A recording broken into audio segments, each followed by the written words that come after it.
good morning guys. So dito na, umarangkada na yung libreng sakay sa ating Mayor Isko Moreno. Good morning po, Mayor. Shout out po sa inyo. So nandito yung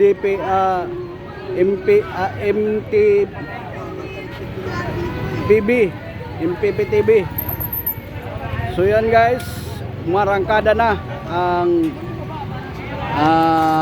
libreng sakay sa grabing krisis ang ating langis sa sa buong mundo guys. Ayan. So yan pa, nasiraan pa sa garage. Ayan, umandar din sa wakas. So unang araw to guys, na Lunes, marangkada na ito. Ayan, shout out po sa inyo lahat. So maraming salamat sa ating Mayor Isko Moreno, siya ang kauna-unahan na nagpapalibreng sakay dito sa Bito Cross, sa kanto ng Leon Ginto papuntang Subel Rojas ito sa Onyx, sa may bandang Makati, boundary ng Makati at saka Onyx, Subel Rojas. Ayan guys, so mahaba ito. Ayan, so marakada na yung isang iba-ibang mga jeepney. So libreng sakay po ito. So good morning, ingat po tayo, ingat. Ayan.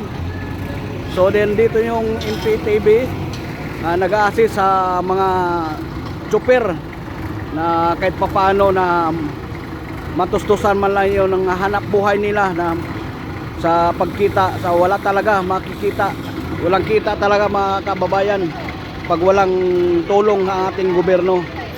So hindi natin alam kung anong mangyayari natin sa sunod na araw nito. So bukas mataas na naman pamasahe, dagdag na namang 20, so magiging 140 sa pinakababang gasoline station. Ayan guys, good morning po sa inyo lahat. So guys, comment lang kayo guys, ano masasabi niyo sa grabing pandemic. Grabe patos pandemic ang pagtaas ng langis na krisis sa buong mundo. Hindi lang sa buong mundo guys, sa ating bansa na wala tayong sariling langis. Ayan guys, so sana magustuhan nyo ang aking video.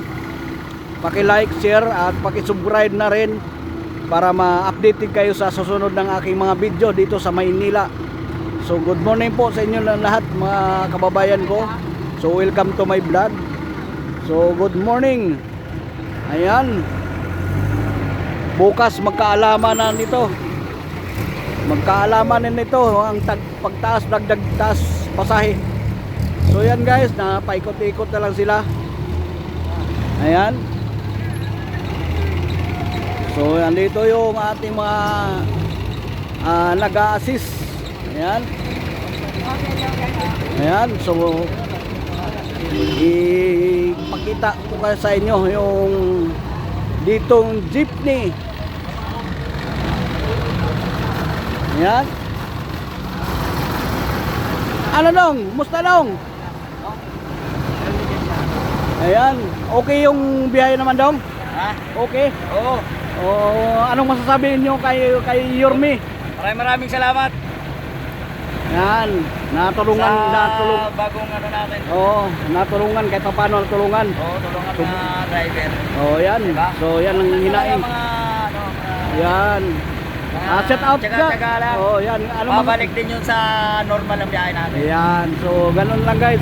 Siyempre ang yan. Yorme na kailangan makatulong siya. Oh, yun. Yan talaga. Importante talaga sa buhay pamilya. Driver, may mga pamilya. Yan. So bukas guys, Yan lang may puso. na talagang malasakit talaga ang ating Mayor Isko Moreno. So yan guys, good morning po sa inyo lahat. So mahaba ito. Mahaba ito. Ayan. Ayan si Kuya. Good morning Kuya. Kahit papaano nakangiti pa rin si Kuya. Kahit grabe bukas magkaalaman talaga bukas no. Taas ang pasahe. Grabe. Ayan. So ingat-ingat lang tayo mga kababayan, kahit papaano tayo yung mga Pilipino na kahit papaano ngumingiti tayo kahit gaano kahirap ang pasanin natin ngayon mga kababayan. Ayan. So mahaba ito. mahaba ito na ma-chopper na talagang wala tayong magagawa na pumila na talaga dito. Si Yormi lang ang kauna-unahan na nagbigay ng libre ng sakay. So talagang malalaman talaga ng ating mayor na malasakit sa kapwa driver. Ayan guys, ayan. So ano masasabi nyo guys dito to sa Maynila, Leon Ginto ang biyahe nila, Rojas, Subil Rojas, Singalong, Tap, Paco. Ayan.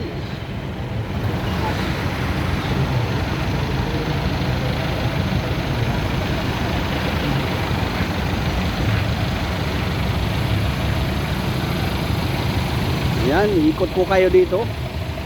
Grabe talaga ang krisis sa pagtaas na biglang bumubulusok ang pagtaas ng ng langis. So nandito na naghahantay yung mga pasahero natin, mga pumapasok. So pasalamat tayo kay Yormi Isko Moreno. Ayan. Ayan, libreng sakay. Ayan, yung mga MPTV na nag-assist sa mga libreng sakay sa ating mayor ni Isko Moreno. So yan guys, so yung mga nagugutom, mga driver, nandito yung pares na pangmasa na presyo. Ayan, so tsaga-tsaga lang. So kahit itong motorcycle gumagastos dito ng langis. Ayan, good morning boss. Good morning. Uwi na. Ayan. So uwi na. Ayan. Oo.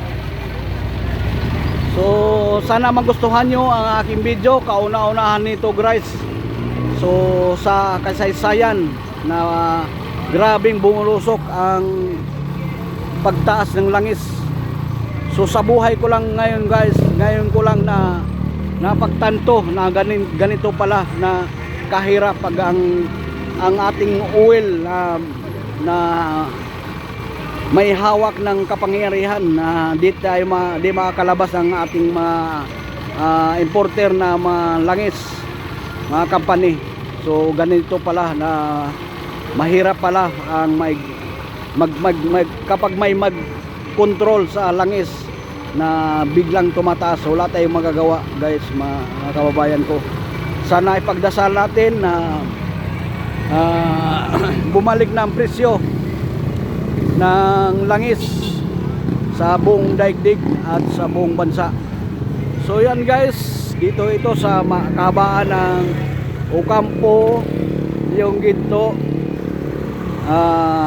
kauna-unahan na libreng sakay sa ating mahal na mayor.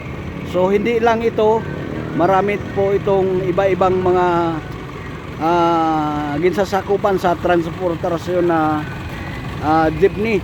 Ayan guys, oh. Good morning po sa inyo lahat. So ingat po tayo. Ayan. So bukas talaga magkaalaman ang pagtaas ng langis. So ngayon pa lang 135, may dagdag bukas 120 ang idagdag, so magiging 155 na ang bawat litro. So hindi pa natin alam kung mayroon pang susunod na dagdag uli. So aray ko, masakit talaga ang bulsa sa ating mga kapwa chopper. Grabe talaga. So yan guys, good morning po sa inyo lahat.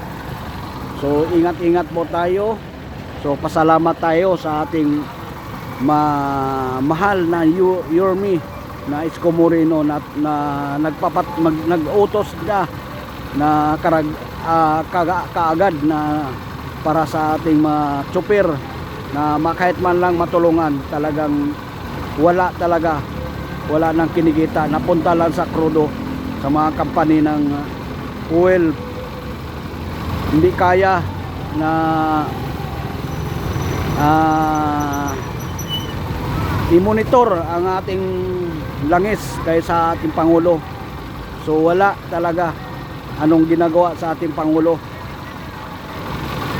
So walang kamay bakal ang ating Pangulo Bongbong Marcos, mga kababayan.